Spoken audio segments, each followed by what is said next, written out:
Hello everyone, मेरा नाम प्रेमगिरी है और आज मैं आप सभी के साथ बहुत ही इम्पोर्टेंट टॉपिक के साथ जुड़ गया हूँ। और जैसा कि आप सभी जानते हैं, आज के टाइम में हार्ड वर्क नहीं बल्कि स्मार्ट वर्क करने की ज़रूरत है। जिससे आप स्मार्ट वर्क का मतलब ये है कि आप कितना से कम पढ़ें और ज़्यादा से ज़्यादा क्वेश्चन आप क्लियर कर लें, वो होता है स्मार्ट वर्क। तो आज की जो टाइमिंग है उसमें काफ़ी स्टूडेंट्स को कन्फ्यूज़न होती है कि हम कितना पढ़ें जिससे ज़्यादा से ज़्यादा क्वेश्चन क्लियर कर पाएँ। वो समझ नहीं पाते हैं कि हमें कितना पढ़ने चाहिए किस सब्जेक्ट में, जैसे हिस्ट्री हो गया, पॉलिटी या फिर ज्योग्राफी में कौन से टॉपिक हमें क्लियर करने चाहिए जिससे हम ज़्यादा से ज़्यादा क्वेश्चन कर लें। सो आज का जो हमारा टॉपिक होने वाला हो यही होने वाला है कि इंडियन पॉलिटी में हम कौन कौन से सब्जेक्ट्स या कौन से टॉपिक्स पढ़ लेंगे तो ज़्यादा से ज़्यादा क्वेश्चन कर पाएंगे। तो ये जो टॉपिक्स है ये जितने भी गवर्नमेंट्स एग्ज़ाम हैं उन सभी के लिए बहुत ही हेल्पफुल होने वाला है। तो चलिए शुरू करते हैं आज का सेशन और देखते हैं कि कौन कौन से वो टॉपिक्स हैं। तो सबसे पहले देख लेते हैं important topics of Indian polity. तो इसमें हम देखेंगे सबसे पहले यूनियन यानी संघ। संघ में जो संघ के अंदर 5 चैप्टर होते हैं: union, executive, parliament, ordinance of president, supreme court and CAG. तो यूनियन जो है वो पार्ट 5 में आता है, यानी संविधान के भाग 5 में मेंशन किया गया है यूनियन का। तो इसके अंतर्गत हम पहला जो टॉपिक है वो है यूनियन एग्जीक्यूटिव, यानी कि संघ की कार्यपालिका। इसके बारे में पढ़ना बहुत ही ज़रूरी है क्योंकि इसमें बहुत से पॉइंट्स हैं जिसको आपको क्लियर करना है। संघ की कार्यपालिका में जैसे प्रेसिडेंट, राष्ट्रपति के बारे में पढ़ना है, उपराष्ट्रपति, vice president, union council of minister, PM यानी कि प्राइम मिनिस्टर, अटॉर्नी जनरल, महान्यायवादी, इन सब के बारे में आपको बहुत ही पढ़ना पड़ेगा। और इन सब से पढ़ना क्या, आपको जैसे इनके आर्टिकल कौन कौन से होते हैं, प्रेसिडेंट किस पार्ट में मेंशन किया गया है, प्रेसिडेंट कौन है, पहले प्रेसिडेंट कौन थे, इन सब सारी चीज़ों के बारे में आप सबको पढ़ना पड़ेगा। ये इम्पॉर्टेंट टॉपिक हैं जो कि इससे अक्सर एग्ज़ाम में क्वेश्चन पूछता है। बाकी जो यूनियन का सेकंड चैप्टर है वो पार्लियामेंट। हमें पार्लियामेंट के बारे में पढ़ना पड़ेगा, यानी कि संसद के बारे में। संसद के 2 हाउस होते हैं, संसद के 3 पार्ट हैं, इन सब की चर्चा करेंगे। लोकसभा, राज्यसभा, इन सब के बारे में पढ़ना होगा। आगे देखेंगे ऑर्डिनेंस ऑफ प्रेसिडेंट, यानी कि प्रेसिडेंट चैप्टर पढ़ेंगे। तो इसमें जितने भी इमरजेंसी प्रोविज़न या फिर जो भी है उससे रिलेटेड सब कुछ प्रेसिडेंट से आपको क्लियर करना होगा, जिससे कि आप एग्ज़ाम में ज़्यादा से ज़्यादा क्वेश्चन कर पाएँ। आगे जो है हमारा वो है सुप्रीम कोर्ट, यानी कि सर्वोच्च न्यायालय, उसके बारे में पढ़ना है। CAG, comptroller and auditor general of India, नियंत्रक एवं महालेखा परीक्षक, इसके बारे में आप सभी को पढ़ना होगा। आगे देख लेते हैं कौन कौन से और टॉपिक हैं। जो आगे की टॉपिक है वो है स्टेट के बारे में, यानी कि आप यूनियन के बारे में अगर इतना कुछ पढ़ रहे हैं तो स्टेट के बारे में पढ़ना पड़ेगा। तो स्टेट सबसे पहले देख लेते हैं, भाग 6 में मेंशन किया गया है संविधान के। तो स्टेट एग्जीक्यूटिव यानी कि राज्य कार्यपालिका के बारे में आपको पढ़ना है।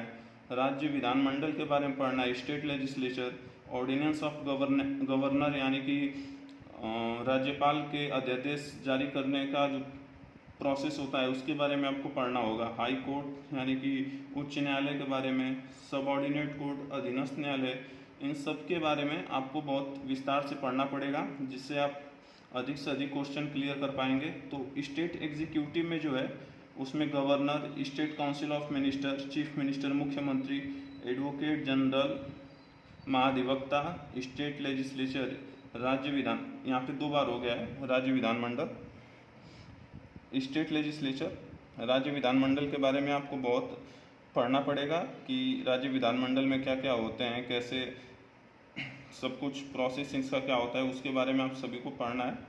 आगे जो हम देखेंगे वो है प्रेम्बल, यानी कि प्रस्तावना। प्रस्तावना को कब स्वीकार किया गया, प्रस्तावना कब आया, तो इन सब चीज़ों के बारे में आपको पढ़ना है। शेड्यूल्स यानी अनुसूची, आप सभी को मालूम होगा कि संविधान में 12 अनुसूचियाँ हैं, तो उनके क्वेश्चन पूछ देता है डायरेक्ट कि 12वीं अनुसूची में क्या है, 10वीं अनुसूची में क्या है, इससे डायरेक्ट क्वेश्चन पूछते हैं एग्ज़ाम में। तो ये भी आपको बहुत ध्यान से पढ़ना पड़ेगा। आगे देख लेते हैं। आगे जो है वो है सिटीजनशिप, यानी कि नागरिकता के बारे में आप सभी को पढ़ना पड़ेगा। नागरिकता, हमारे भारत देश की नागरिकता कहाँ से ली गई है, कैसे अपनाया गया है, क्या क्या प्रोसेस होता है। नागरिकता ग्रहण करने का मतलब नागरिकता किस स्थिति में नागरिकता को त्याग दिया जाता है, तो ये सब देखना पड़ेगा, आप लोगों को पढ़ना है।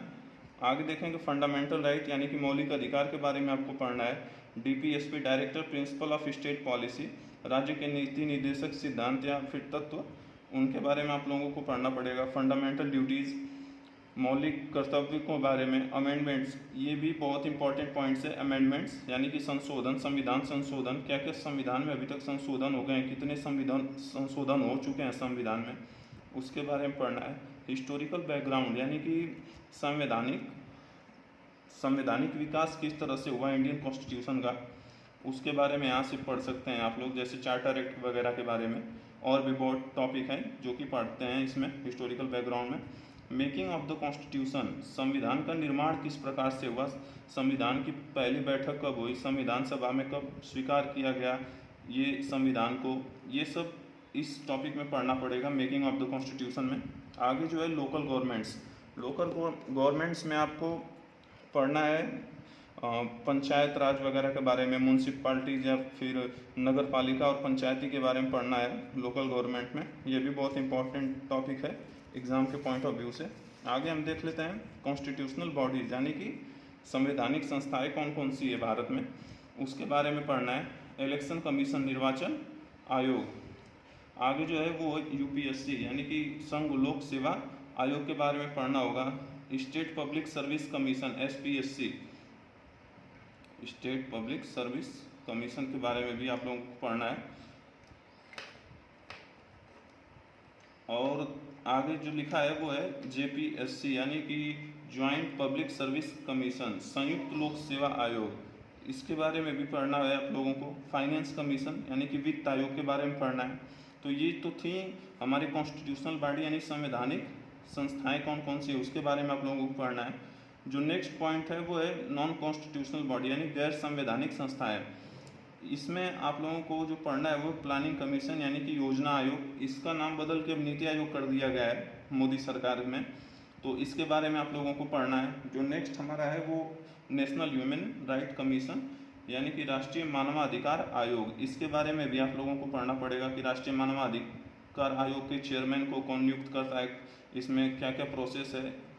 आगे जो है वो सेंट्रल विजिलेंस कमीशन, सीवीसी, केंद्रीय सतर्कता आयोग के बारे में आप लोगों को नॉलेज रखनी पड़ेगी। आगे है सेंट्रल इंफॉर्मेशन कमीशन, केंद्रीय सूचना आयोग। इन सब के बारे में जितने भी टॉपिक्स मैंने आज बताएं वो एग्ज़ाम के पॉइंट ऑफ व्यू से बहुत इंपॉर्टेंट है। ऐसा कह सकते हैं कि ये जो है वो पूरा कॉन्स्टिट्यूशन का सिलेबस है कि इंडियन पॉलिटी में आपको क्या क्या क्लियर करना है। तो इतने टॉपिक्स जो हैं अगर आप क्लियर कर लेते हैं तो आपका एग्ज़ाम में जितने भी क्वेश्चन है वो अधिक से अधिक क्वेश्चन आप क्लियर कर पाएंगे और इससे आप लोग को बहुत हेल्प मिलेगी ये सारे टॉपिक अगर क्लियर कर ले रहे हैं। सो ऐसे और भी अगर इंटरेस्टिंग टॉपिक्स आपको किसी भी सब्जेक्ट का जानना है तो वो आप मुझे कमेंट करके बता सकते हैं और मैं ऐसे और भी वीडियोज़ लाता रहूँगा जिससे आप लोगों को बहुत हेल्प प्रोवाइड होती रहे, ताकि कोई भी गवर्नमेंट एग्ज़ाम हो, अगर पॉलिटी के सेक्शन हो या फिर हिस्ट्री का सेक्शन हो, किसी से क्वेश्चन पूछ रहा है तो वो आप लोग आसानी से कर ले जाएं। सो धन्यवाद आज के लिए। और इस वीडियो को अगर पसंद किए आप लोग तो प्लीज़ शेयर करें, सब्सक्राइब करें मेरे चैनल को, और थोड़ा सा सब्सक्राइब करने से मुझे भी हेल्प होगी, मैं वीडियो को और अच्छे से अपलोड कर पाऊँगा और मेहनत दिखा पाऊँगा अपनी। धन्यवाद।